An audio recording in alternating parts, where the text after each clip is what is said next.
Hello everyone, welcome back to ഒരു കഥ സിലിട്ടുമാസ്. My dear സ്വത്തുകുട്ടികളെ, ഇന്ന് നമ്മളൊരു ഹൊറർ ഫാന്റസി മൂവിയാണ് കാണാൻ പോകുന്നത്. കഴിഞ്ഞ വർഷം പുറത്തിറങ്ങിയ the last voyage of the Demeter. ഒരു ചരക്ക് കപ്പലിൽ അവരറിയാത്ത, അവർ കാണാത്ത മറ്റൊരു യാത്രക്കാരൻ കൂടെ ഉണ്ടായിരുന്നു. അതാരാണ്? ഡ്രാക്കുള. കൂടുതൽ മുഖവിരയില്ലാതെ നമുക്ക് ഈ കഥയിലേക്ക് കടക്കാം. എന്നാ പിന്നെ പുതിയ കൂട്ടുകാരെല്ലാവരും ചാനൽ സബ്സ്ക്രൈബ് ചെയ്തോളൂ. നമ്മളിപ്പോ the last voyage of the ടെമറ്റാറിലേക്ക് കടക്കാൻ പോവാണ്. ഈ സിനിമയുടെ തുടക്കത്തിൽ 1897 ഒരു പ്രൈവറ്റ് കാർഗോ ഷിപ്പ് റൊമാനിയയിൽ നിന്നും ഇംഗ്ലണ്ടിലേക്ക് ചെല്ലുകയുണ്ടായി. അത് ഇംഗ്ലണ്ടിലേക്ക് എത്തിയപ്പോൾ അതിനകത്ത് മനുഷ്യരാരുണ്ടായിരുന്നില്ല. അപ്പോൾ ആ കപ്പലിന് എന്താണ് സംഭവിച്ചത്? ഇതന്നെയല്ലേ നേരത്തെ ഞാൻ പറഞ്ഞു, പക്ഷെ ഇവിടെ അത് എഴുതി കാണിക്കുന്നുണ്ട്. വെറും ഭ്രാന്തന്മാരാണെന്നേ. ഇംഗ്ലണ്ടിൽ പണ്ടുപണ്ടൊരു രാത്രി 3 പോലീസുകാർ ടോർച്ചടിച്ച് ഇൻസ്പെക്ടർ വീട്ടിലേക്ക് വരുന്നു. അവർ SIയെ തട്ടി വിളിച്ചെഴുന്നേൽപ്പിച്ചിട്ട്, സാർ, കൊടുങ്കാറ്റിൽ ഒരു കപ്പൽ വന്നടിഞ്ഞിട്ടുണ്ട് നമ്മുടെ തീരത്ത്, പെട്ടെന്ന് വരൂ, വലിയ അപകടം സംഭവിച്ചെന്നോ തോന്നണേ, നമുക്കത് പരിശോധിക്കാനുണ്ടെന്ന് പറഞ്ഞ് ഈ വലിയ പോലീസിനെ വിളിച്ചുകൊണ്ട് പോകും. നോക്കുമ്പോൾ ഒരു പായ്ക്കപ്പൽ കരയ്ക്കടിഞ്ഞിരിക്കുന്നു. അത് പൊട്ടിച്ചിന്നി ചെതറിയിട്ടുണ്ട്. അധികം വൈകാതെ ഒരുപാട് കാവൽക്കാരും നാട്ടുകാരും ആ കപ്പൽ മുഴുവൻ കയറി പരിശോധിക്കുന്നു. അതിലാദ്യം ചെന്ന പോലീസുകാരൻ പേടിച്ച് വിറച്ചിരിക്കുക. അയാളോട് എന്തു പറ്റിയെന്ന് ഇൻസ്പെക്ടർ ചോദിക്കും. അയാൾ പറയും, സാർ, ഞാൻ കപ്പലിൽ കയറിയിരുന്നു, പക്ഷേ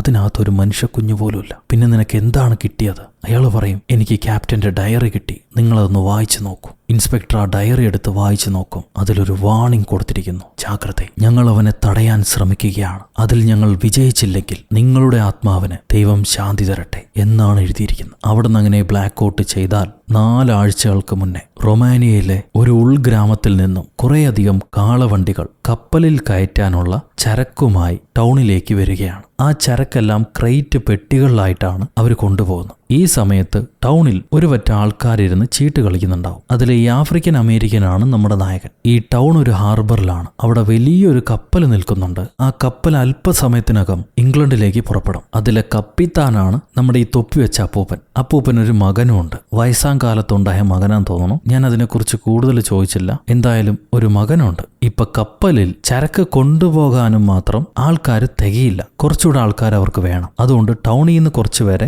റിക്രൂട്ട് ചെയ്യാൻ ഈ കപ്പലിലെ ക്രൂ തീരുമാനിക്കുന്നു. ഈ വിവരം ടൗണിലെ ആൾക്കാർക്ക് സ്പ്രെഡ് ആവുക. അത് നമ്മുടെ നായകന്റെ ചെവിയിൽ എത്തുന്നുണ്ട്. സോ അയാളും ചെല്ലും ഈ സെലക്ട് ചെയ്യുന്ന ഗ്രൂപ്പിലേക്ക്. ഒരു തഴമ്പ് കണ്ണൻ ചേട്ടനുണ്ട്. അയാൾ ഞാൻ എന്ത് ജോലിയും ചെയ്യാൻ തയ്യാറാണ്, എന്നെ എടുത്തോളൂ എന്ന് പറയും. അസിസ്റ്റന്റ് ക്യാപ്റ്റനാണ് ആൾക്കാരെ സെലക്ട് ചെയ്യുന്നത്. ഓരോരുത്തരായിട്ട് ഇന്റർവ്യൂ ചെയ്ത് വരുമ്പം നമ്മുടെ ഹീറോ, ഞാനൊരു ഡോക്ടറാണ്, എന്നെ കൊണ്ടുപോവുകയാണെങ്കിൽ കപ്പലിൽ ഒരു വൈദ്യന്റെ സഹായം നിങ്ങൾക്കുണ്ടാവും എന്ന് പറയും. പക്ഷെ അസിസ്റ്റന്റ് ക്യാപ്റ്റന് ഹീറോയെ കാണുമ്പോൾ ഒരു ഡോക്ടറെ ഫീൽ ഇല്ല. പുള്ളിക്കാരൻ കള്ളം പറയാന്നാണ് വിചാരിക്കുക. അതുകൊണ്ട് ഹീറോയെ സെലക്ട് ചെയ്യുന്നില്ല. പൊക്കാനും മറിക്കാനും കെട്ടിവെക്കാനും ഒക്കെ ആരോഗ്യമുള്ള വേറെ 4-5 പേരെയാണ് സെലക്ട് ചെയ്യുക. അങ്ങനെ അവരെയെല്ലാം കപ്പലിലേക്ക് കയറാൻ പറയുന്നു. അവരോട് വന്നിട്ടുള്ള ചരക്ക് വലിച്ച് കപ്പലിൽ കയറ്റാൻ പറയും. ഇപ്പൊ നമ്മൾ നേരത്തെ ഒരു ഉൾഗ്രാമത്തിൽ നിന്ന് ആൾക്കാർ ചരക്കുകൾ കൊണ്ടുവന്നിട്ടുണ്ടെന്ന് പറഞ്ഞില്ലേ? അവര് ചരക്ക് ഇവിടെ ഇറക്കി വെച്ചിട്ട് ഞങ്ങൾക്ക് ഉടനെ തിരിച്ചു പോകണം, എന്നാലേ ഞങ്ങൾക്ക് ഗ്രാമത്തിലേക്ക് എത്താൻ പറ്റുള്ളൂ. അതുകൊണ്ട് ഇത് പൊക്കി കയറ്റുന്ന ജോലി നിങ്ങൾ തന്നെ ചെയ്തോളൂ, ഞങ്ങൾ പോവാന്ന് പറഞ്ഞിട്ട് അവർ നിൽക്കുക. ചെറിയ ക്യാപ്റ്റന് വേറെ വഴിയില്ല. ശരി, അവരോട് പൊയ്ക്കോളാൻ പറഞ്ഞോളൂ, നമ്മുടെ ആൾക്കാരെ വെച്ച് തന്നെ നമുക്കിത് കയറ്റാം എന്ന് പറയാണ്. ഈ ഗ്രാമവാസികളിലെ മുത്തപ്പൻ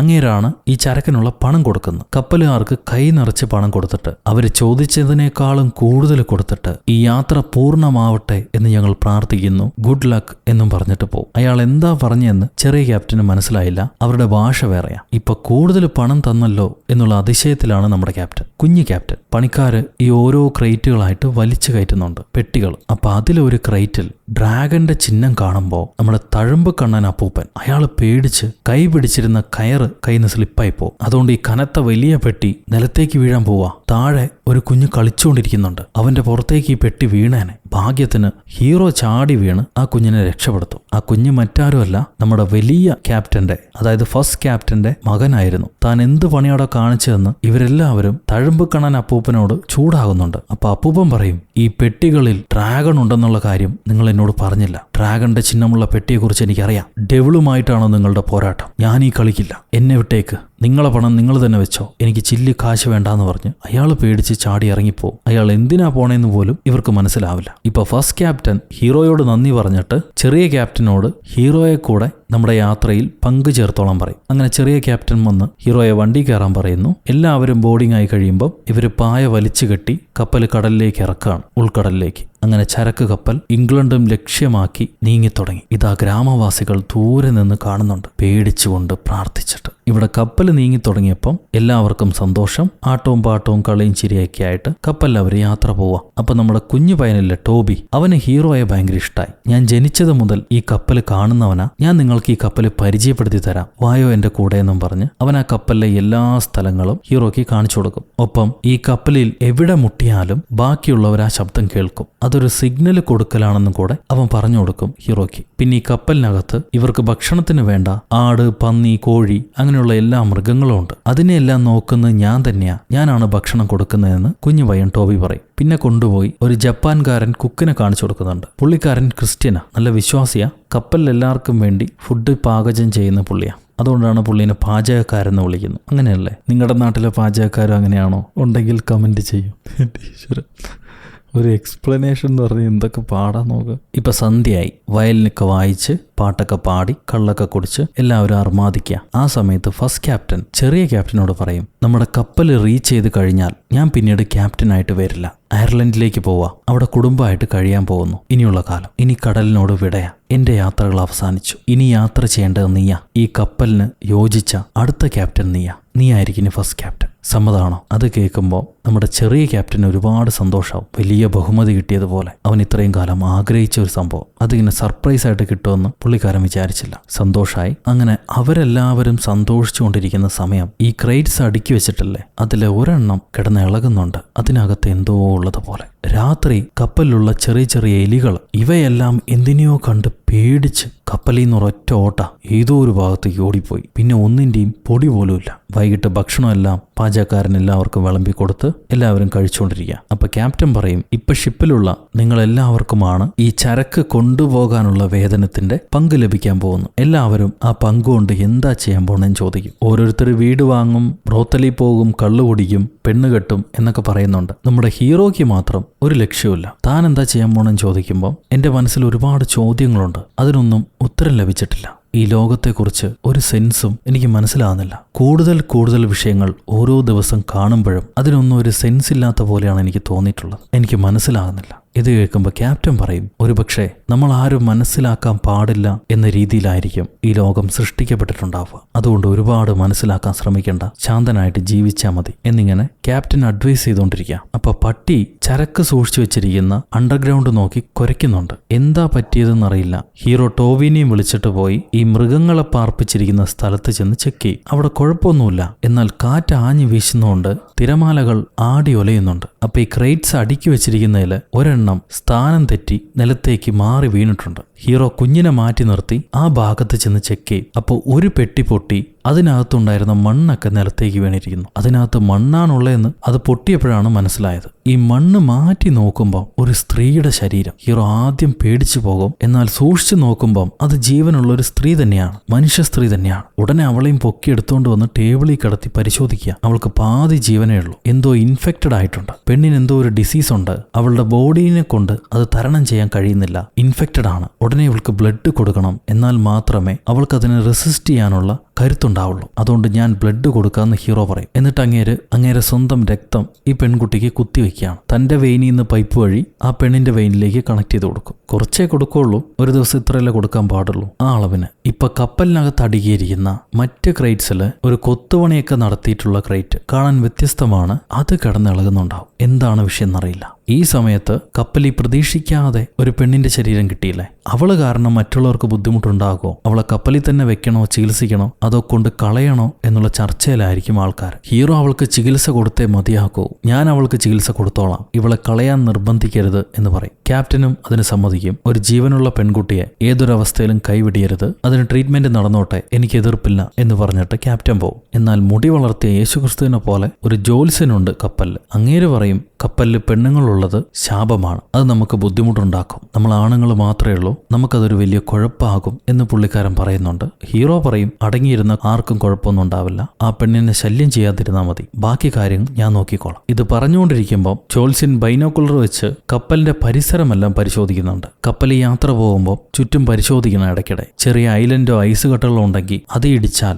കപ്പലിന് ഡാമേജ് വരും. അതിനാണ് ഇങ്ങനെ പരിശോധിക്കുന്നത്. അങ്ങനെ ചുറ്റും പരിശോധിച്ചുകൊണ്ടിരിക്കുമ്പോൾ പെട്ടെന്ന് ഒരു സാത്താൻ രൂപം ഇയാളുടെ കണ്ണിൽപ്പെടും. ആൾ ഞെട്ടി ലെൻസ് മാറ്റി നോക്കുമ്പോൾ അതിനെ കാണുന്നില്ല. ഈ നോട്ടക്കാരൻ മിസ്സായതോടെ ഹീറോ അയാൾ അന്വേഷിച്ചു വരാം. ഓൾഗർ നിങ്ങൾ എവിടെ പോയിന്ന് ചോദിച്ചിട്ട് പെട്ടെന്ന് അയാൾ പുറകിലൂടെ വന്ന് ഹീറോയെ പേടിപ്പിച്ചിട്ട് ചോദിക്കാം, നീ അതിനെ കണ്ടിരുന്നോന്ന്. ഹീറോ പറയും, ഞാനൊന്നിനും കണ്ടിട്ടില്ല, നിങ്ങൾ എന്തിനെ കുറിച്ചാണ് പറയുന്നത്? അപ്പൊ ആ ഓൾഗർ നമ്മളല്ലാതെ മറ്റെന്തോ ഈ കപ്പലിലുണ്ട്. ഈ സമയത്ത് നമ്മുടെ പട്ടി ഡോഗി എന്തിനെയോ കണ്ട് കുരയ്ക്കുന്നുണ്ട്. കുറച്ചു സമയം കഴിഞ്ഞപ്പോൾ അതിന്റെ കുര നിന്നു. പാചകക്കാരൻ പട്ടി അന്വേഷിച്ച് വരുമ്പോൾ പട്ടിയെ എന്തോ കടിച്ചു പറിച്ച് മാന്തിയിട്ട് കൊന്നിരിക്കുക. ഇങ്ങേര് വളർത്തു മൃഗങ്ങളുടെ സ്ഥലത്ത് പോയി നോക്കുമ്പോൾ അവിടുത്തെ എല്ലാ മൃഗത്തിനെയും ഇതേപോലെ എന്തോ കടിച്ച് ചോര കുടിച്ച അവസ്ഥയിൽ കൊന്നിട്ടിരിക്കുക. കോഴികളെ വരെ, ആട്, കോഴി, പന്നി എല്ലാം ചത്തു. ഇവർക്ക് മീറ്റായിട്ട് കൊണ്ടുവന്നിരുന്ന എല്ലാ മൃഗങ്ങളും ചത്തു കിടക്കുന്നു. ഒരാൾ പറയും, ആ പെണ്ണാണോ ഇതിനെല്ലാം കാരണം? അവളായിരിക്കും കൊന്നിട്ടുണ്ടാവുക. ആ സ്ത്രീ കപ്പലിലുള്ളത് നമുക്ക് ദോഷമാണ്. ഇവരിതെല്ലാം സംസാരിച്ചുകൊണ്ടിരിക്കുമ്പോൾ മൃഗങ്ങളുടെ മുറിവ് കണ്ടിട്ട് ഹീറോയ്ക്ക് പിടുത്തം കിട്ടുന്നില്ല.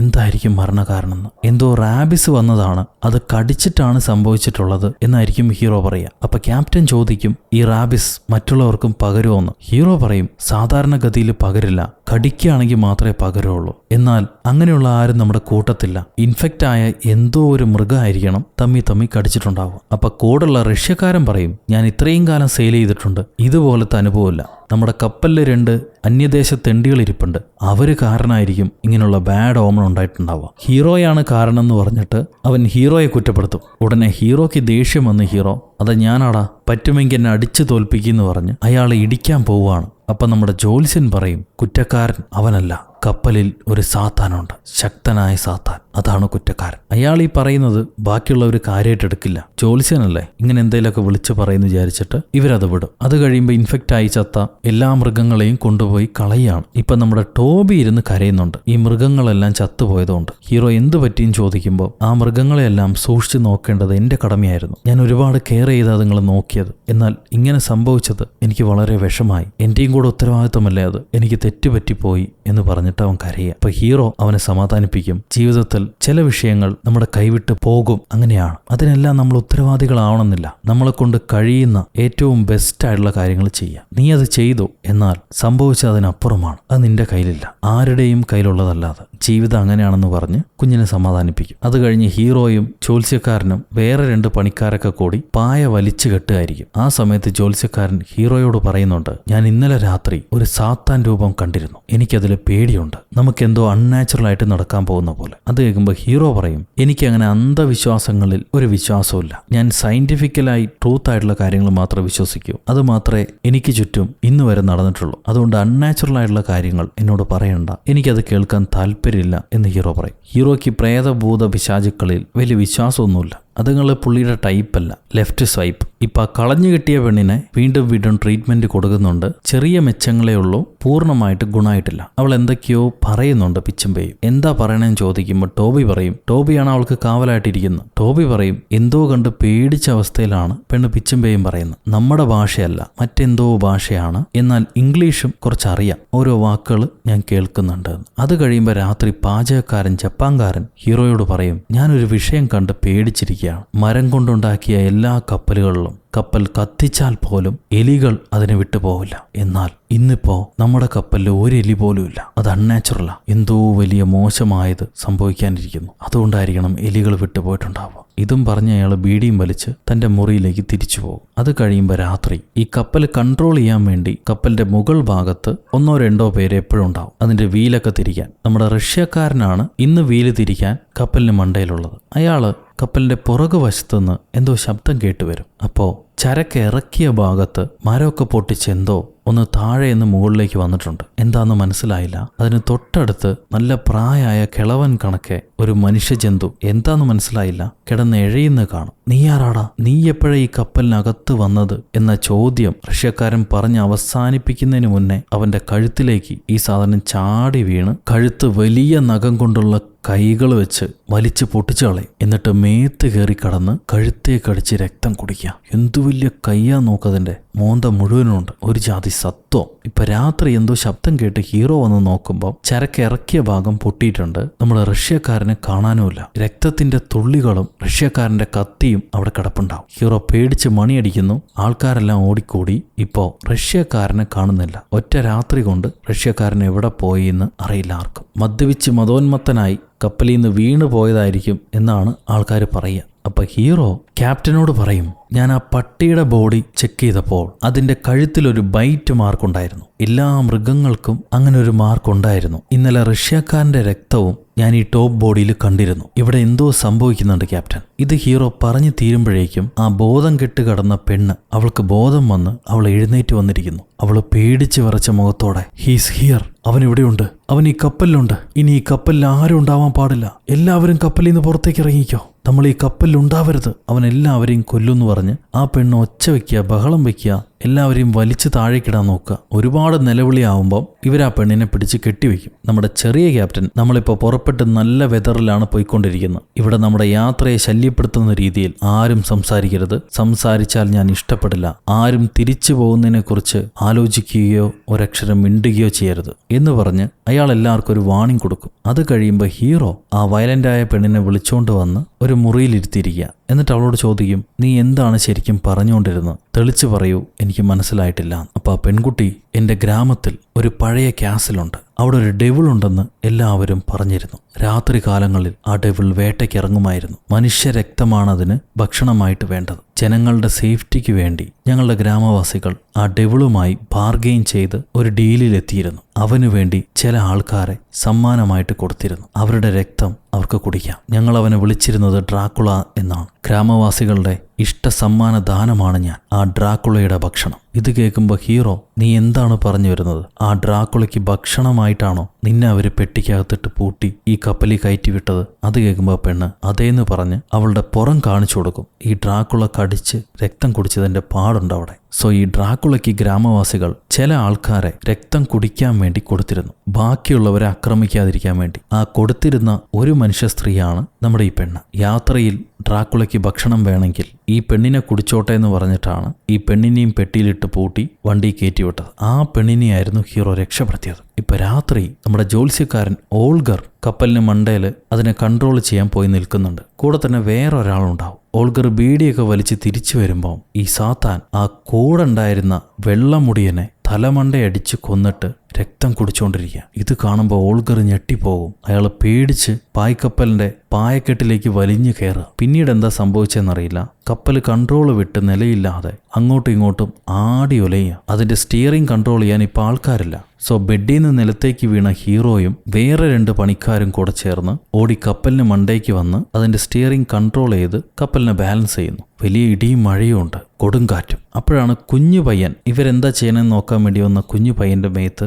രക്തം ഒലിച്ചു വീഴുന്നത് ഹീറോ കാണാം. നോക്കുമ്പോൾ പായക്കെട്ടിന്റെ മണ്ടയിൽ ഓൾഗറിനെ കിടത്തിയിരിക്കുക. കഴുത്തിൽ വലിയൊരു മുറിവുണ്ട്. ഇവർ ഓൾഗറെ ബോഡി നിലത്തേക്ക് ഇറക്കും. ഓൾഗർ കിടന്ന് പെടയുന്നു. അവനെ ചികിത്സ കൊടുക്കാൻ വേണ്ടി അവനെ കെട്ടിവെച്ചിട്ട് ഹീറോ അയാളുടെ കഴുത്തിലെ മുറിവ് സൂചി നൂലും കൊണ്ട് തുന്നിവെക്കുകയാണ്. ഇനി കൊളത്തും പിടിപ്പിക്കും. ഹീറോയ്ക്ക് ആ കഴുത്തിലെ മുറിവ് കണ്ടിട്ട് നേരത്തെ മൃഗങ്ങൾക്കുണ്ടായ അതേ മുറിവാന്ന് മനസ്സിലായി. നമ്മളല്ലാതെ മറ്റൊരു മനുഷ്യനോ മൃഗമോ ഈ കപ്പലില്ലെങ്കിൽ സത്യമോ മിഥ്യയോ ആ പെണ്ണ് പറയുന്നത് വിശ്വസിച്ചേ തീരൂ. ഇവിടെ അങ്ങനെ എന്തോ സംഭവിക്കുന്നുണ്ട് എന്ന് ഹീറോ പറയും. അപ്പൊ ക്യാപ്റ്റൻ, അങ്ങനെ എന്തെങ്കിലും ഈ കപ്പലിലുണ്ടെങ്കിൽ, നമ്മളല്ലാതെ ഈ കപ്പലിലുണ്ടെങ്കിൽ അതിനെ എല്ലാവരും കൂടെ ചേർന്ന് ഇന്ന് പകല് തന്നെ കണ്ടുപിടിക്കണമെന്ന് പറഞ്ഞിട്ട് ക്രൂ മുഴുവൻ കപ്പൽ ഒരിടം വിടാതെ മൊത്തം പരിശോധിക്കും. ആ സമയത്ത് ക്യാപ്റ്റൻ തന്റെ മകന് ഒരു കുഞ്ഞു കത്തി സമ്മാനമായിട്ട് കൊടുത്തിട്ട്, നീ കൊച്ചു കുഞ്ഞാ, കത്തിയൊന്നും ഉപയോഗിക്കാനായിട്ടില്ല, എന്നാലും നിന്റെ സുരക്ഷ അപ്പന് പ്രാധാന്യമാണ്, അതുകൊണ്ട് ഇത് സൂക്ഷിച്ച് ഉപയോഗിക്കണമെന്ന് പറഞ്ഞ് ആ കത്തി കൊടുത്ത് അവനെ മുറിയിലിട്ട്, മുറി നന്നായി ലോക്ക് ചെയ്തോ, ഒരു സമയത്തും പുറത്തേക്ക് വരരുത് അപ്പൻ പറയാതെ എന്ന് പറഞ്ഞിട്ട് ഇവര് സന്ധ്യ ആവുമ്പോൾ കപ്പലിന് മുകളിലേക്ക് വരും. എന്താണ് ഇവർ അറ്റാക്ക് ചെയ്യണമെന്ന് അറിയാൻ വേണ്ടിയിട്ട്. ഈ നേരം കെട്ടിവെച്ച ഓൾഗൻ ആ സന്യാസി കിടന്ന് പെടയുന്നുണ്ടാവും. അയാളുടെ കണ്ണുകളുടെ രൂപമെല്ലാം മാറി ഒരു വെള്ള നിറായിട്ടുണ്ട്. ഈ ഓൾഗനെ കിടത്തിയിരിക്കുന്ന മുറിയിൽ നിന്നും ശബ്ദം വരുന്നോണ്ട് കുഞ്ഞു മിണ്ടാണ്ട മുറിയിലിരിക്കാതെ ആരാ ശബ്ദം ഉണ്ടാക്കിയെന്നും ചോദിച്ച് മുറിയും തുറന്ന് പുറത്തേക്ക് വരുന്നു. ഓൾഗന്റെ മുറിയിൽ നിന്നാണല്ലോ ശബ്ദം വരുന്നത്. ഇവന്റെ മുറിയിൽ നിന്നും തൊട്ടടുത്താണ് അയാളുടെ മുറി. സോ അയാളുടെ മുറിയുള്ള വശത്തേക്ക് പോകുമ്പം ഓൾഗൻ നടന്നു വരുന്നുണ്ട്. പരിചയമുള്ള ആളാണല്ലോ. സോ ഓൾഗ എന്ന് വിളിച്ചിട്ട് ഈ കുഞ്ഞ് അടുത്തേക്ക് പോകുമ്പോഴാണ് അയാളുടെ കണ്ണ് വെള്ളച്ചിരിക്കുന്നത് കാണുന്നു. പേടിച്ച് പയ്യൻ ഓടി വന്ന് അവന്റെ മുറി ചെറുതായി തുറന്ന് അതിനകത്തേക്ക് കയറും. എന്നിട്ട് ലോക്ക് വലിച്ചടയ്ക്കും. ഇപ്പൊ ചെറുക്കൻ രക്ഷപ്പെട്ടു. അവൻ ആ കുഞ്ഞു കത്തി, അച്ഛൻ കൊടുത്ത കത്തി കയ്യിലെടുത്ത് വെച്ച് പ്രാർത്ഥിച്ചുകൊണ്ടിരിക്കുക.